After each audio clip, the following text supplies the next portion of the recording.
Rasulullah sallallahu alayhi wa sallam a dit Man tashabbaha biqawmin fahuwa minhum.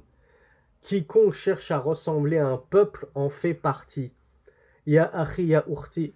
Est-ce que toi tu cherches à ressembler aux Américains, entre guillemets, en allant célébrer Halloween, en te déguisant en sorcière le 31 octobre? Ah, c'est fun, on va pouvoir s'amuser, c'est la fête, on va pouvoir se déguiser, j'aime trop ça. Tu cherches à ressembler aux Américains, et qui nous rappelle les origines d'Halloween? Est-ce que c'est purement américain, Halloween? Les Américains, c'est qui de base? Les Américains, de base, c'est des Indiens. On est d'accord.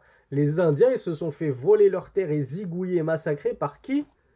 Par les Anglo-Saxons de Grande-Bretagne. Les Irlandais, les Écossais, les Anglais, ils sont venus, ils les ont massacrés.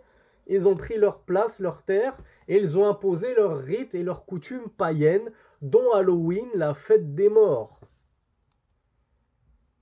Donc toi, tu veux ressembler aux anciens Celtes qui célébraient la fête des morts, en invoquant des morts et en cherchant protection auprès de morts contre eux d'autres morts, subhanallah. Man tashabbaha biqawmin fahuwa minhum. Qu'est-ce qu'il vous faut de plus, mes frères et mes sœurs, pour interdire à vos enfants ou vous interdire à vous-même de célébrer Noël, de célébrer la Saint-Valentin, de célébrer Halloween, de célébrer toutes ces fêtes odieuses et non musulmanes?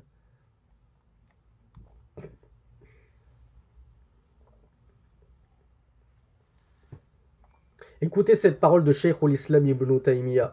Il nous dit أقل ما يقتضي هذا الحديث تحريم التشبيه بهم وإن كان ظاهره تكفير من تشبه بهم. Cheikh al-Islam ibn Taymiyyah rahmatullahi alayhi nous dit: le moins que l'on puisse dire, le moins que l'on puisse en comprendre de ce hadith, c'est l'interdiction de leur ressembler aux non-musulmans. Quand bien même, en apparence, ce hadith serait un takfir, un anathème de ceux qui leur ressemblent. C'est-à-dire qu'en apparence, Rasulullah nous a dit: quiconque cherche à ressembler à un peuple en fait partie. En apparence, c'est-à-dire toi, tu cherches à ressembler aux chrétiens, tu es chrétien. Tu cherches à ressembler aux Américains, tu es américain dans leur aqidah, dans leur religion. Tu cherches à ressembler aux Celtes, tu es un associateur celte. Cheikh al-Islam ibn Taymiyyah nous dit, ce hadith, si on le prend selon le sens littéral et en apparence, c'est ça, c'est du takfir. C'est quiconque cherche à leur ressembler, il sort de l'islam et il adopte et il embrasse leur religion à eux. Mais il nous dit, mais le minimum que l'on puisse dire et comprendre de ce hadith, à défaut de dire que c'est du takfir et de l'anathème, c'est au moins comprendre que c'est interdit. C'est le minimum syndical de ce hadith, c'est qu'il exprime l'interdiction stricte de chercher à leur ressembler. Le shir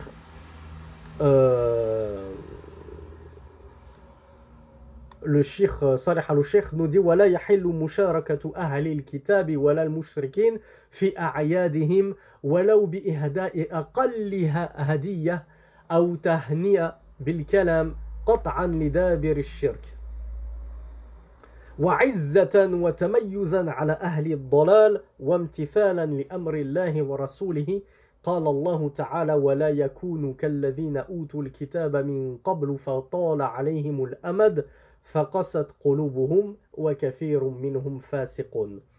Ils sont trop beaux ces propos de Cheikh. J'espère que vous allez en prendre bonne note. Le Cheikh Salih al-Sheikh, qu'Allah le préserve, il nous dit: il n'est pas autorisé de s'associer aux gens du livre et aux associateurs dans leurs fêtes. Donc il y a des personnes qui me demandent: et le 14 juillet? Le 14 juillet, c'est pas une fête? C'est pas la fête nationale des Français? Les Français, ce ne sont pas des associateurs, ce ne sont pas des athées, des communistes, des laïcs, des chrétiens, etc.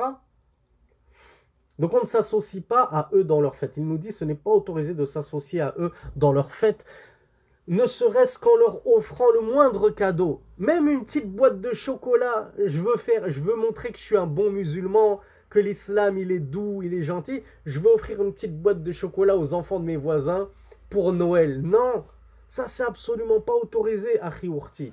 Même le moindre cadeau, ce n'est pas autorisé. Plus que cela, il nous dit Aoutahni abil kalam, une simple félicitation. Combien d'imams de l'égarement, les imams du net, les imams de YouTube et de TikTok qui sont apparus sans jamais avoir étudié au pied des savants, c'est devenu les superstars de la da'wa en France et en Belgique, et qui vous disent il n'y a pas de mal à souhaiter un joyeux Noël tant que tu réprouves cela par le cœur, subhanallah. Tu les encourages dans leur koufr, tu les encourages dans leur shirk, tu les encourages dans leur transgression. Est-ce qu'ils te souhaitent un bon Aïd? Subhanallah, qu'est-ce que tu as à te rabaisser comme ça? Et encore une fois, ça c'est le fait de vivre parmi les mécréants. On finit par tellement se rabaisser, se soumettre à leurs vindictes et à leurs dictates qu'on se sent gêné de ne pas les féliciter pour leur fête. Surtout, comme je vous l'ai dit, lorsqu'on est au travail, entouré, tout le monde se souhaite la bonne année, tout le monde se souhaite le joyeux Noël, et toi, tu es gêné de ne pas leur souhaiter la bonne année. Puis tu as ta collègue de travail qui vient t'agripper et te faire la bise, t'oses pas la repousser. Donc le shirk, il nous dit, et ceci pour couper les routes menant au shirk. Nous, les musulmans, on se désavoue du shirk. On ne souhaite pas le shirk aux gens. Joyeux Noël, hein, la naissance de Jésus-Christ, le Fils de Dieu, hein. Bonne naissance de Jésus, Fils de Dieu. C'est ça que vous leur dites? Vous avez quoi dans la tête? Subhanallah.